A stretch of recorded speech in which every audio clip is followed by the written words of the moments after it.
Mr. John Whitehead, who's a well-known member of the Foreign Policy Association, gave what I consider one of my all-time favorite introductions at a luncheon for Dr. Kissinger.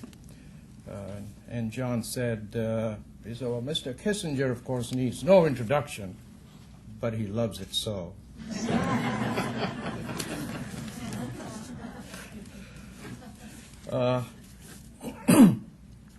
I do want to say I've been doing a series of events, but this one is almost like coming home. The Foreign Policy Association has been a supporter, an inspirer of this book over the 4 years that I've been writing it. 4 years, that's a long time, isn't it? 4 years I've been writing it.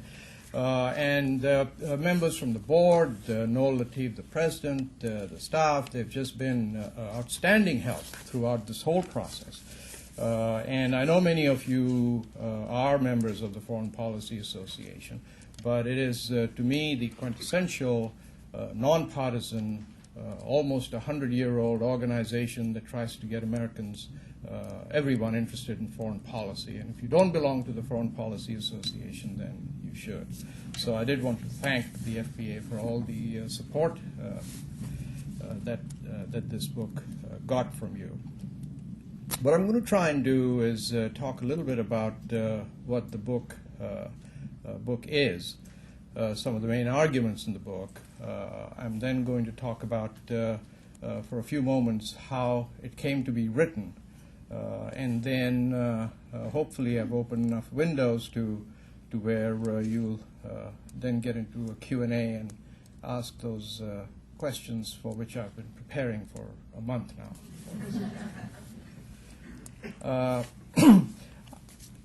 The book is about the state and the future of the transatlantic alliance, and I use that phrase broadly to mean the American relationship with the European Union. It is my contention in the book that this relationship is in intensive care, that just a change in personalities and multilateral attitudes is not going to fix it, that what is needed is a renegotiation of the relationship, sitting across the table with the European Union as equals, and laying out the ground rules for a new relationship that will last the next 50 years.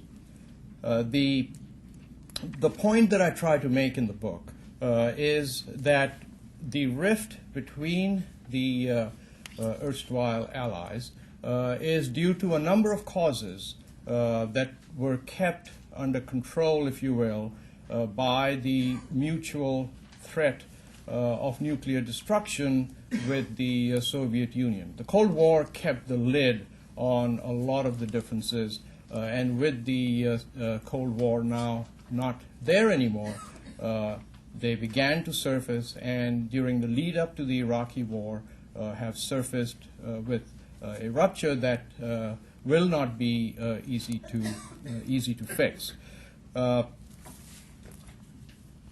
I maintain that the relationship is as vital as ever, that it is necessary, that in fact it is more necessary now than it ever was.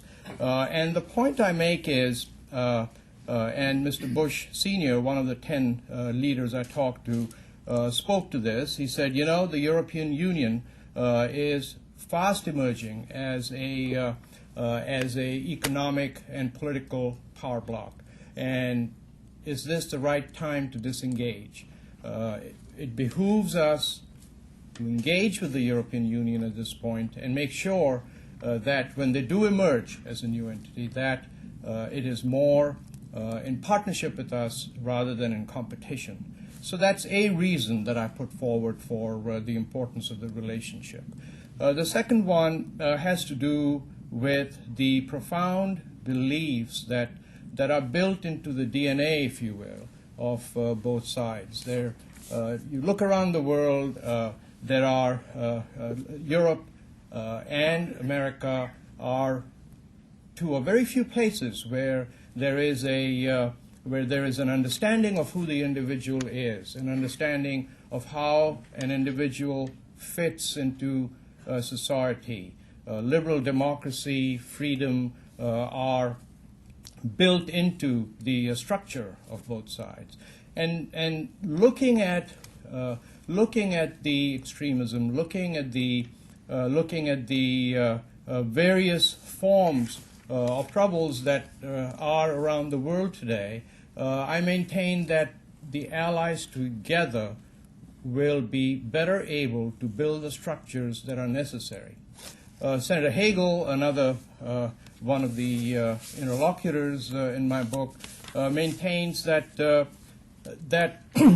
the 50s, President Eisenhower laid out a basic framework together with a number of far-sighted people that led to the institutions that we now know, the United Nations, GATT, all of those institutions that held the world together for the last 50 years. But we now need, we are in a new paradigm, we need a new set of frames to carry us through the next 50 years. And these have to do with issues like poverty, they have to do with issues like illiteracy and disease, pandemics, the differences between the developing world. He maintains that when one loses human dignity, one loses everything.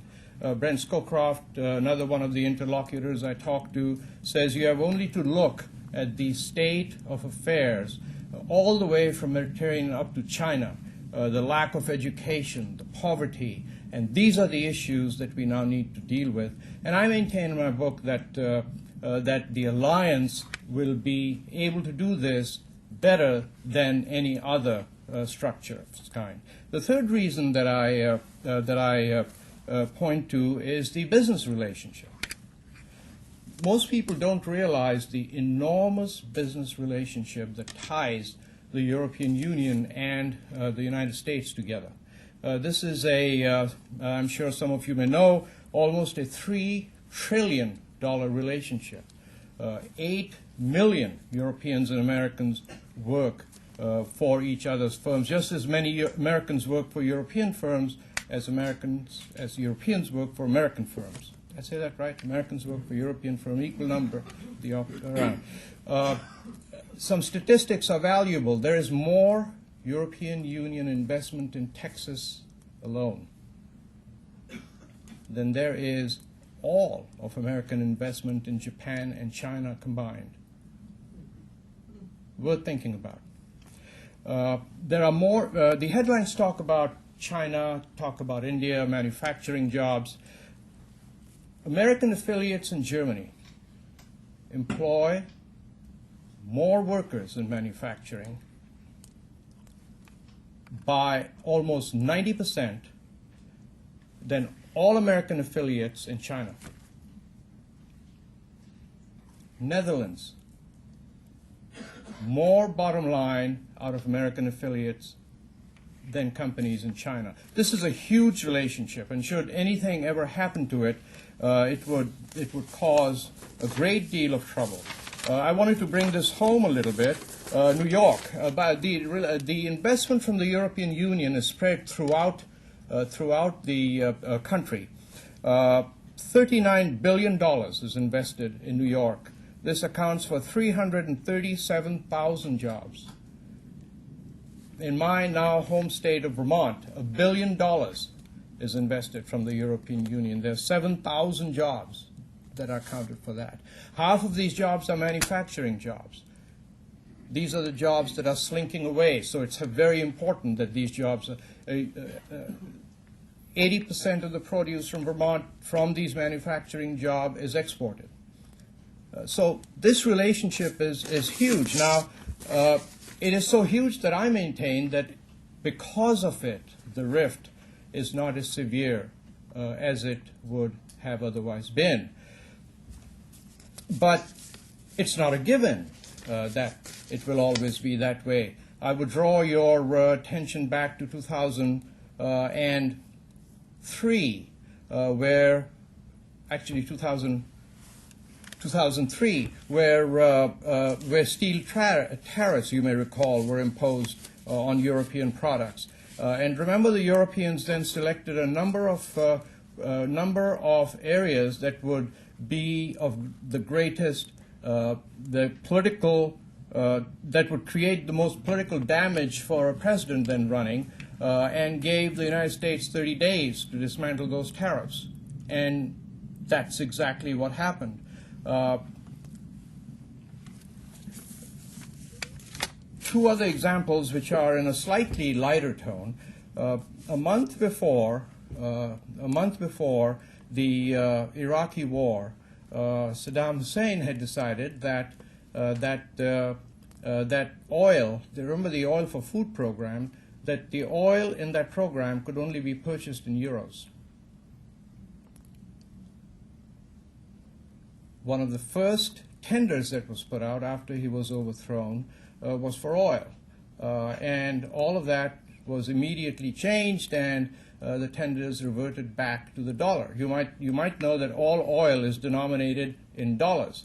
There are roughly $600 billion that are held as a reserve currency in the Middle East, and should some of that start going into the euro, there would be a lot of consternation. Now, here's a conspiracy theory to which I don't subscribe at all.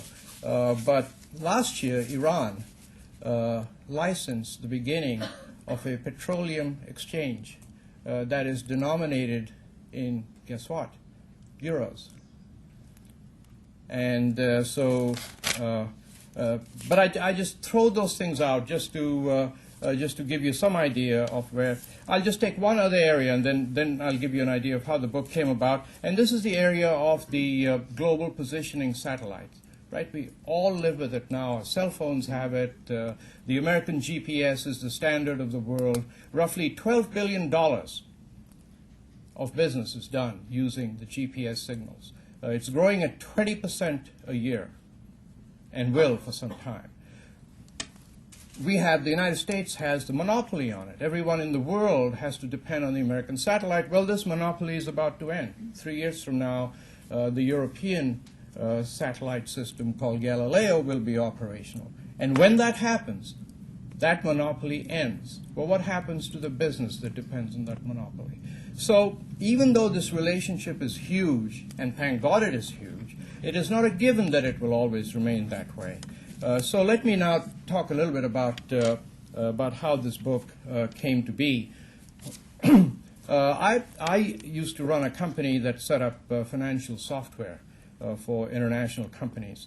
And a lot of clients were in Europe. And in the early 90s, they were concerned about the impact of the euro, as the new currency was going to be called, on their software system. So together with other people, I started to look into this. There were technical issues, right? If you may recall that the Spanish currency then did not have decimal points. So if you went to Spain, the cash registers all worked in whole numbers. Well, the euro has decimal points. So what do you do and how do you change? But I realized very quickly that those technical issues were rather simple to fix, that it was the broad strategic issues that European integration and the euro would bring to the surface that were the heart of what businesses ought to be looking at. As an example, General Electric works throughout Europe. Most companies will try and balance their revenues and expenditures in the same currency when they operate their affiliates in other countries.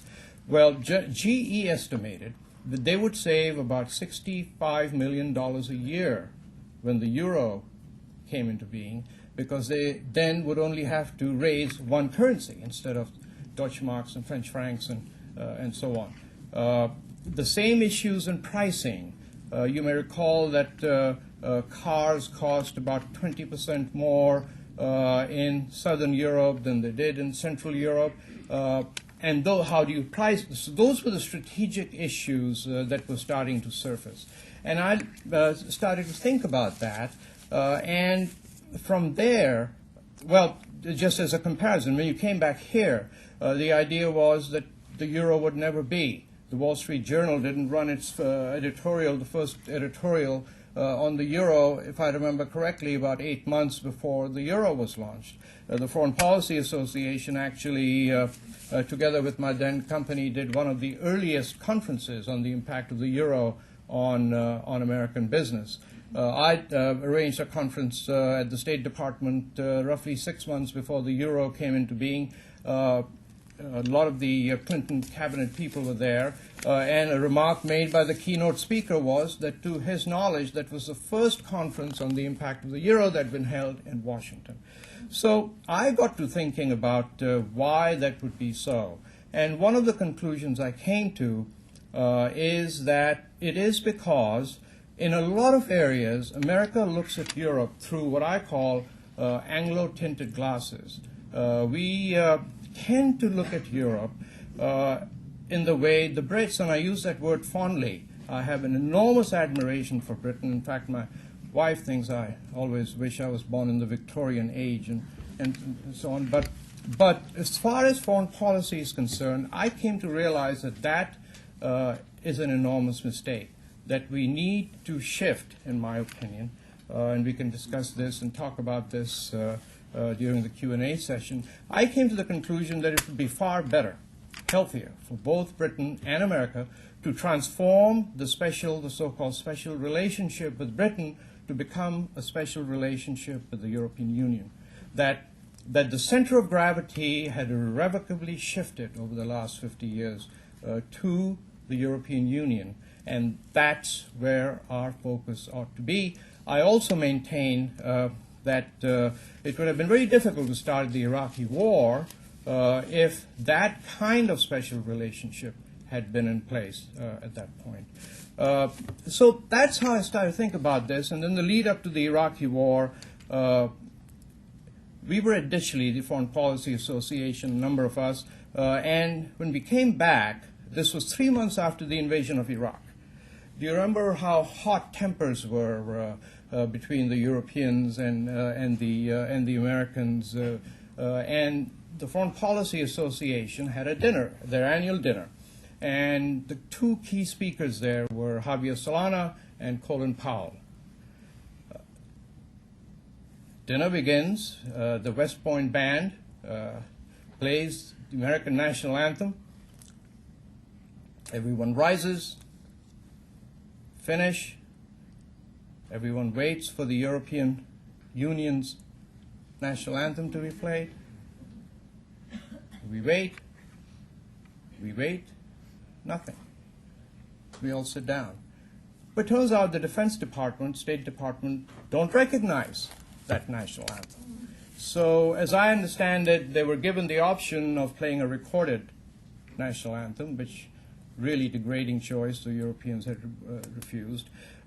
So to me, that is an indication of the disconnect that this country has shown with the European Union ever since it started coming together 50 years ago. And that's been a big mistake, in my opinion. And again, I ascribe a lot of that to looking at Europe through Anglo-tinted glasses. So being a businessman, you know, when you run into a crossroads where you have to make a bet-your-company decisions, what business titans like to do is gather together a whole number of experts and take them off to a retreat and then try and figure out what to do next. And what I decided to do was see if I could tap into people who'd actually had their hands on the power structure and see if they would talk about these issues which were rattling around in my mind. And the list ultimately was 10 leaders from both sides of the Atlantic, and they included the president's father, they included Secretary Baker, General Scowcroft, Wesley Clark, General Clark, Caspar Weinberger, Mr. Major, the former Prime Minister, Ana Palacio, who used to be the Foreign Minister of Spain, Mr. Hugo Palman, and so on. And so I spent time with them. I spent an hour or two with each person, and I asked them all these questions that were rattling around in my mind, such as NATO. I was coming to a conclusion that NATO was just dysfunctional and that it ought to be disbanded as a military alliance, that it was causing more friction between the allies than anything else. And then this idea of the Anglo-tinted glasses. I also wanted to talk to them about whether they thought this rift was just like all the other rifts we'd had in the past, whether it would just go away, and if we had a change in personalities. So I talked to them, and then wrote this book. My original idea was to write it as a collection of conversations with transatlantic leaders. But one of the people I talked to asked me, he said, "So what are you going to do after you finish talking with all of us about these issues?" And I said, "Well, I'm going to put them together in a collection of conversations." And he said, "God, that's a boring thing to do." He said, "No one's going to read that." He said, "Tell us your story and then add or subtract to it from our conversation." So that's how the book came to be. And I had been thinking about all these issues for 4 years as a businessman and as a person involved with the foreign policy, someone who thinks about foreign policy. And I just wanted to put it down before I forgot all of the conversations I'd had. So the book was roughly 4 years in the making. There is a sad note to this book, which is that even after 4 years, there has been very little change in the relationship in the transatlantic alliance. Let me stop there. That gives you an idea of what some of the main arguments are, how the book came to be, and I'm ready, willing, and able to engage on a Q&A. Yes. Mr. Kashmeri, I don't know so much about the economical aspect of the relationship. You know it better, of course. But politically, as far as I recall and follow the events, during the Clinton administration, the relationship with Europe politically was truly, I think, respected. America was respected. What America stands for and its value was respected. But it was only during the last 8 years, because of this administration, that America's credibility has been ruined. So wouldn't that be fair to say that the relationship between EU is mostly bad with this administration rather than saying with the U.S., because as far as I'm concerned, this administration does not represent the United States and its values. So wouldn't that be fair to say that it is only because of this administration, not so much because of what U.S. stands for? Well, I would disagree for the following reason. First, let me tell you where I agree. And that is that, yes, things were a lot politer, perhaps, during the Clinton administration, that there was a lot more hand-holding and reading of poetry across the Atlantic.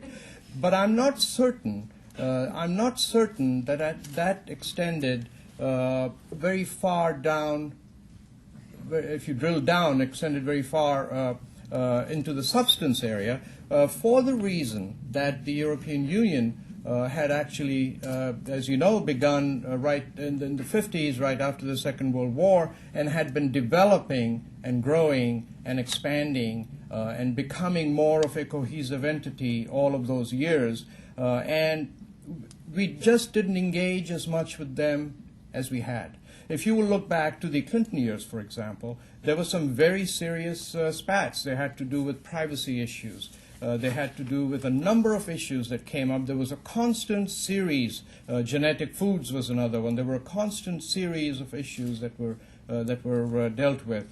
In fact, I remember we did a conference at the American Embassy in London on the European impact of the euro, and it created a huge amount of interest on the part of the British media.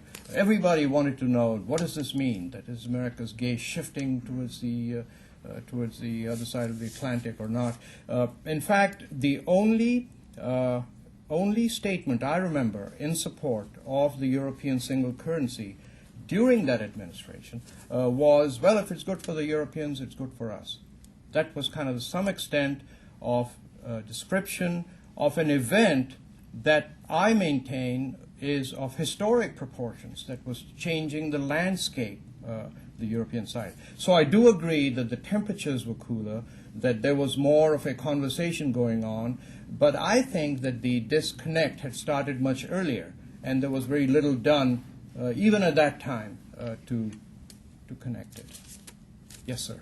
Can I ask you about the future implications of that? Because if you look at what's represented by European integration over the last 50 years, which I think a lot of people don't understand, but a lot of people also fail to recognize is really unique in world history. And you look at the values that have been expressed by that: consensus management, soft power, a sense of social solidarity, etc., concern for the general good, and a lot of creaky administrative problems as well, but setting those aside. And then you look at the traditional, and perhaps not just this administration, what is thought of as the traditional American way of approaching problems, which is more nationalistic, more individualistic, more adversarial, more about the management of abundance than the management of scarcity. And then you look at the problems of the 21st century, and you ask yourself, which set of approaches is better suited to the problems of the 21st century? My question is that something you talk about in the book? And if it isn't, is it something you'd be happy to talk about right now? Well, I do talk about it in the book, and what I do want to do, if it's all right with you, is read you two short passages. One of them actually deals with the beginning of where I wanted this answer to go.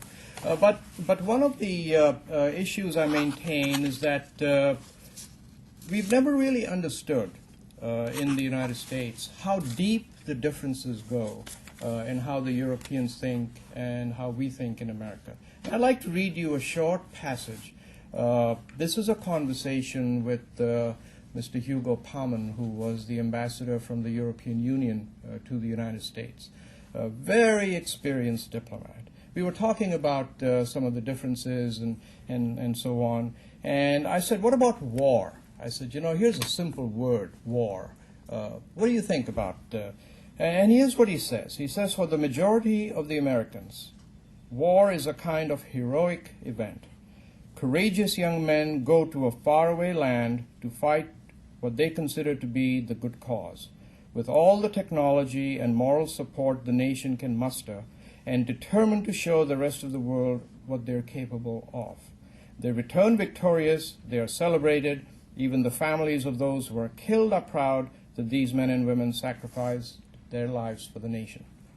But for most Europeans, war is synonymous with seeing your own city destroyed, and a lot of innocent victims, often your own family, killed.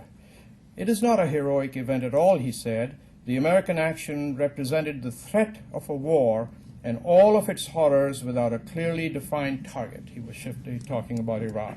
And then he goes on and talks about Osama bin Laden, to Al-Qaeda, to Iraq, and possibly, and so on. But he was trying to again explain how deep and profound these differences are. And then it was Ana Palacio, the former foreign minister of Spain, who actually gave me the ideas that I very pompously put in the book as my suggestions on how to move ahead and create a better alliance. And this is what she said. She said, Robert Schuman, the visionary founder of the European Union, conceived what in hindsight was a fail-safe technique for the integration of Europe. She said that Mr. Schuman realized that there were so many differences over so many centuries that you couldn't just say, let's build a new Europe and move on with it. And she said, what we needed to do, she said, what Schuman realized we needed to do, she calls la solidarité des faits. She said, tangible projects that create tangible solidarity was his way forward. The European approach is all about overcoming divides. Indeed, Europe is based on the biggest of all divides, centuries of bloody wars between Europeans, she told me. The European way is to acknowledge the divide, but put it aside, and then create common ground on which to build specific projects. Then you revisit the rift, assess it, and overcome it. And I thought that was an eminently suitable way for Europe and America to proceed, because rather than saying, hey, let's fix it all, as the Europeans say, an ever closer union, we ought to be saying an ever closer transatlantic alliance. And so the first thing that I propose is that we engage with the Europeans and set up new rules of when force will be used and under what circumstances and what are the values that need to be defended. And then I suggest we take a series of projects having to do with the issues that face us and will face us over the next decades, poverty, illiteracy, disease, inequality, all of education, all of those issues, and join together to take those projects and move with them. This will be a long-term engagement. The United States, my position, has lost an enormous amount of credibility. A lot of what this has to take place is in the Islamic lands. We've fast lost credibility in the Middle East, and in my opinion, unless we're careful, we're about to lose it in the entire Muslim world, which is 1 billion people running throughout the globe. So that having gone there, the Europeans still have that credibility, but America still have the resources, and my thought is why not put the two together and start a series of projects which engage both sides over the long term, which was Robert Schumann's idea of creating the European Union, an ever closer union. He knew you'd probably get there at some point, but you couldn't start there. I don't know whether that starts addressing your question, but that's where I wanted to go. Yes, sir. Yeah, I was going to ask, you talked about policy differences and political differences, but it seems to me, aren't there, first Europe doesn't speak with one voice, not the United States, but with Europe you have the Eastern Orthodox, for instance, and the Catholic parts have been in conflict with each other over Kosovo and things like that, and I'm wondering, though, in general, apart from that, cultural roots bind us much stronger, or even after a century of fascism, communism, and so on. The Germans have a soft spot for the Croats, the Russians for the Serbs, and so on. And and in fact, all these countries are brought up on. I think we all went to school and read about Hellenistic and Roman civilizations. Right. We read the same books. Right. It's well. I take that argument, and here's how I attack it. I mean, the issue is that Europe is a collection of very old states. But the point I make is that I was born in Bombay, and the point I make is if you were to go from the north of India to the south of India, you would find as many races, as many cultures, as many languages, perhaps even more, than going from Scandinavia to Spain. There is no reason for that entity to have become a country, and the reason it has, very frankly, in my opinion, was because of the 300-year-old relationship with England, with all of the values that then came to the fore. And that's how the idea of a nation began. And so that's a very recent one. I mean, most people think India has been a country for centuries, but it's not. It became a country in 1947, and it started becoming a country maybe 30 years before that. So I don't believe that Europe will not ultimately become some kind of a political union. And then I might also remind you that over 50 years, the European states, sovereign states, have been giving more and more powers to the European Union. Right, 80% of business law is now made in Brussels. More and more, when American negotiators sit across the table, they have one voice that comes out from the other side. Yeah, think about the data exchange for the airline, the terrorism laws. Think about genetic foods. Think about trade. Think about all of these other issues. The Galileo satellite system. The Pentagon immediately said, "Hey, you can't be setting that up because we have one, and you set that up, and signals will collide." Well, they were dealing with one representative who was handling that. The Foreign Policy Association invited Mr. Mario Monti, then the Mergers and Acquisition czar, over for a lunch. And I still remember that there were special invitations issued to General Electric to come join us for lunch.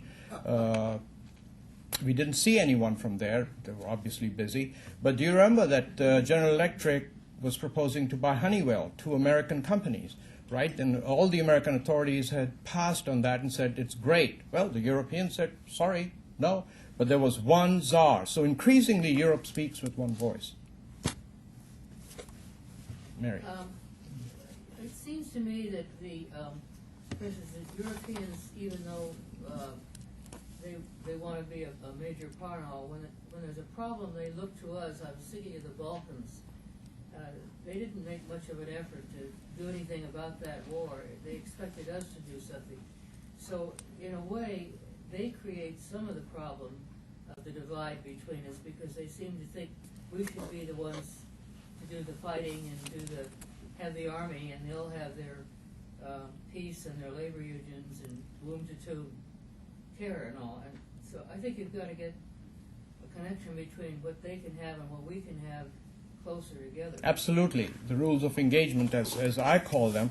And I couldn't agree. I mean, I do agree with you. I remember the BBC in an interview asked me, do you remember that ridiculous face about Europeans are from Mars and Americans are from Venus that someone cooked up? And the BBC asked me what I thought about that. And I said, I profoundly disagree with it. And they said, why? And I said, well, because as far as I'm concerned, both sides are living on Pluto and they need to come back to Earth. So I do agree. But, let me remind you that when they feel threatened, that when they are properly engaged, Europeans are probably more capable of fighting than any group on Earth. I mean, they've perfected it over the centuries, right? Mr. Major told me, he said, think back 500 years, he said, you won't find a single year in which Britain has not fought a war. He said, we're used to this kind of stuff. It doesn't bother us that much. I mean, I'm paraphrasing here, and he didn't mean it that cavalierly. And in Afghanistan, right, who is with the American Special Forces looking for Osama bin Laden? It's the French Special Forces.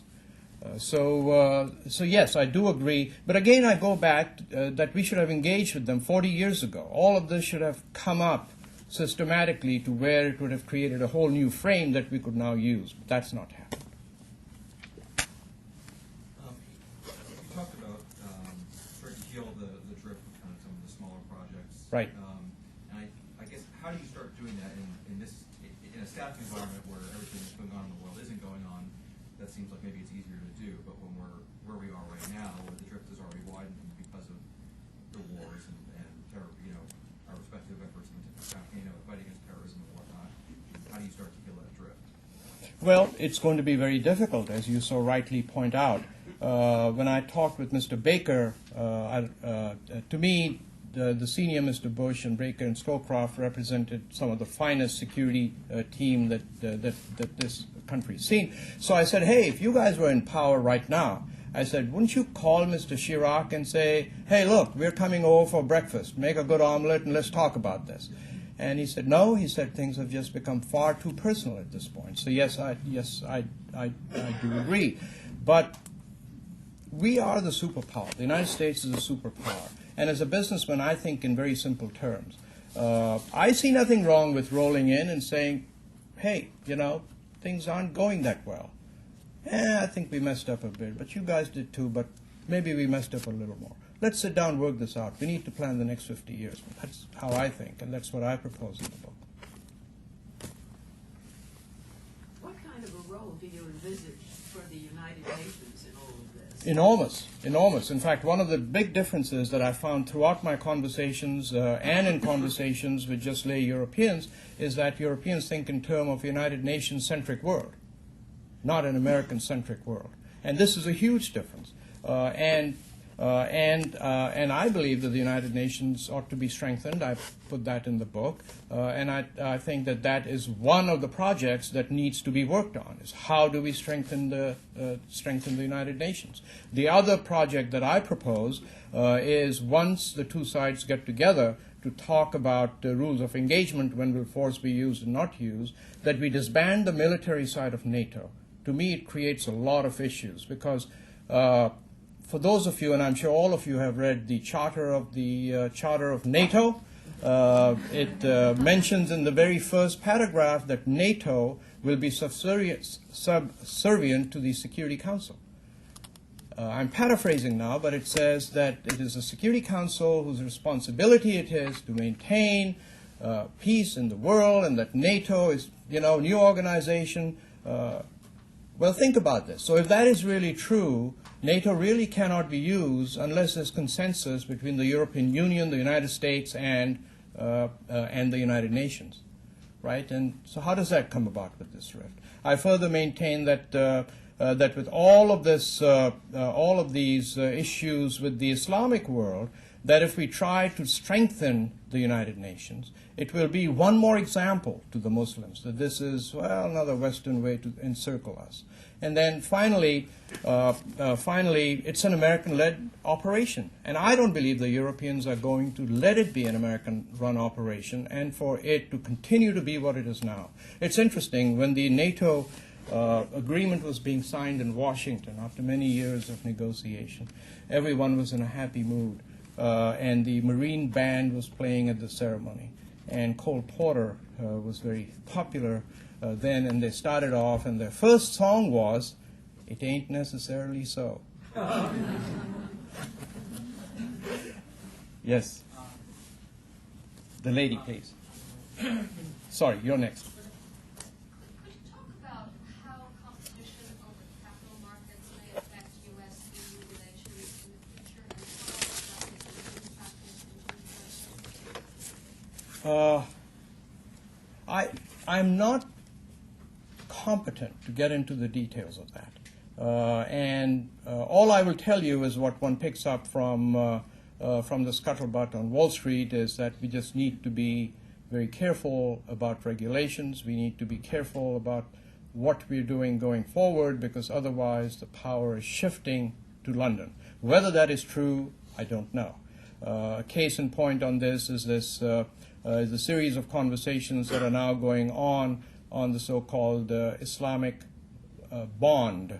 I have to be very careful and make sure I pronounce the bond rightly, the Islamic bond. And then these are bonds that follow the Islamic law, Sharia, where London is starting to take a leadership role because of the enormous amounts of money that are sitting out there in the Middle East. So besides those general areas, I am not competent to answer that. I apologize. To somewhat build on capital in the Middle East, as well as consumption and immediate consequence of the United States' credibility in the Muslim world, and that's an ongoing issue. I mean, what's going to happen as more and more of the Muslim world inhabits the EU? I mean, if Turkey, that's a whole group that can move up, and as more and more money and more open kind of borders, in a sense that the community can kind of just become a Muslim EU in a sense over 50 or 100 years. That's a new rift. I mean, is that, you think that's a possibility? That's happening? Well, I don't know. They're saying 50 years we're going to become a Hispanic country, right? So is there a big rift between Spanish and Muslims? I don't know.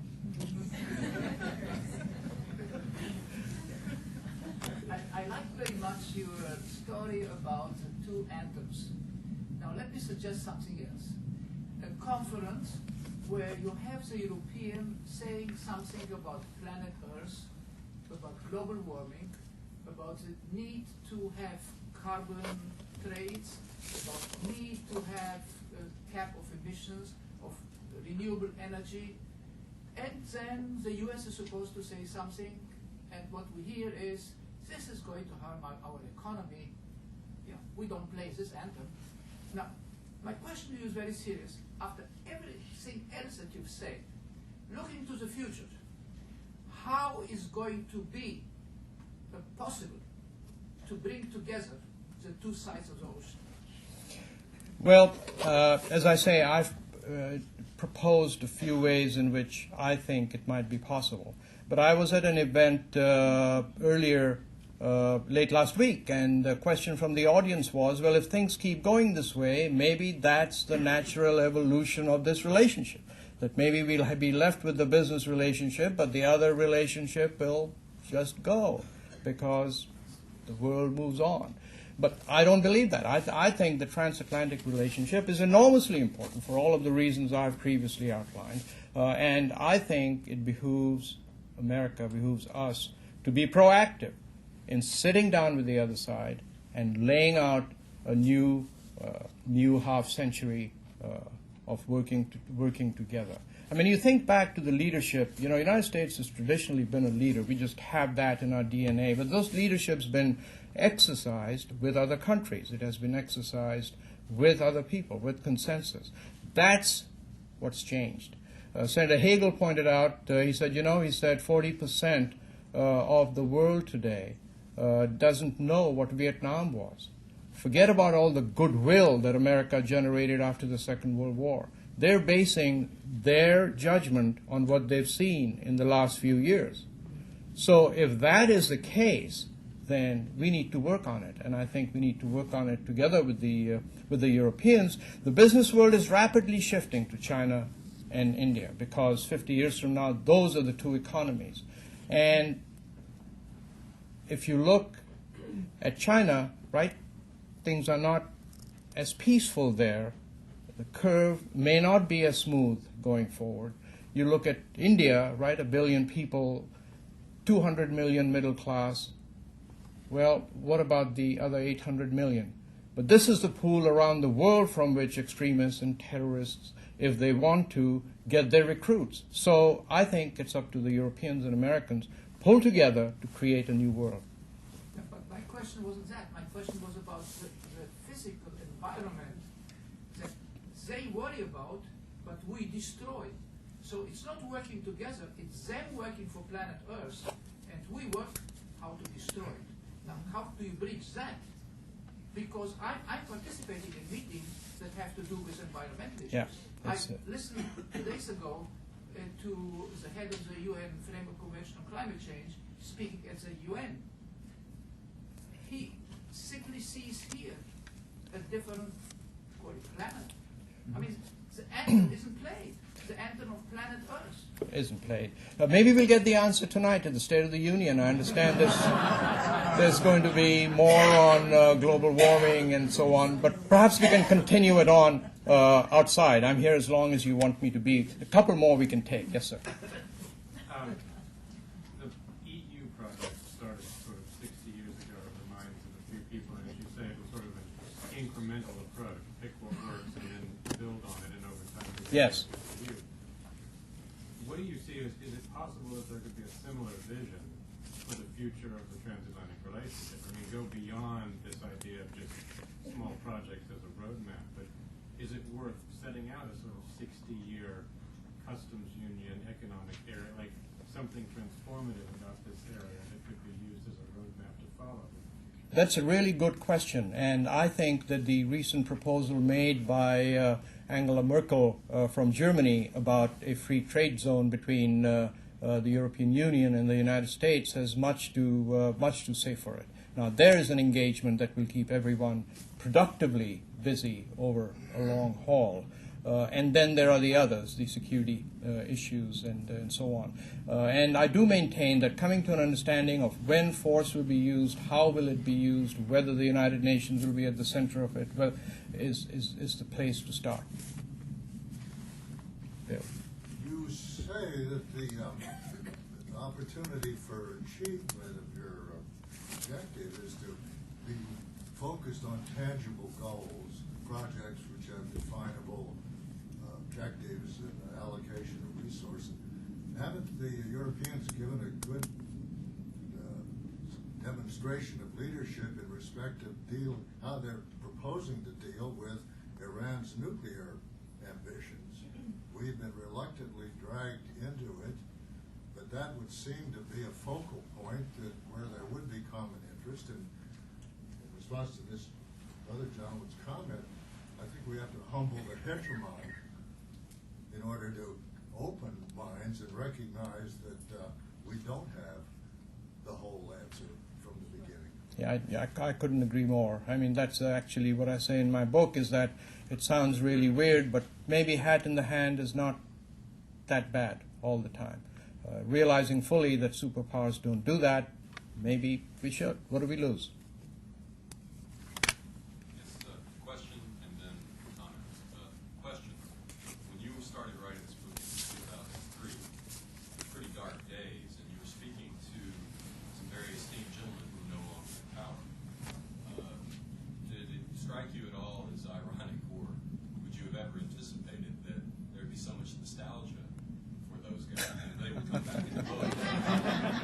I had nothing to do with it. The comment is, you mentioned engagement on the transatlantic side with these great problems that we face, pandemics, poverty, etc. You're basically paraphrasing the Millennium Development Goals from the UN. And I would say that while transatlantic engagement is a necessary condition on all these fronts, it's not sufficient. And that when you look at the Doha round, when you look at engaging in the United Nations, it's no longer a two-entity game, it's a multilateral game. Yes, and I accept all of those.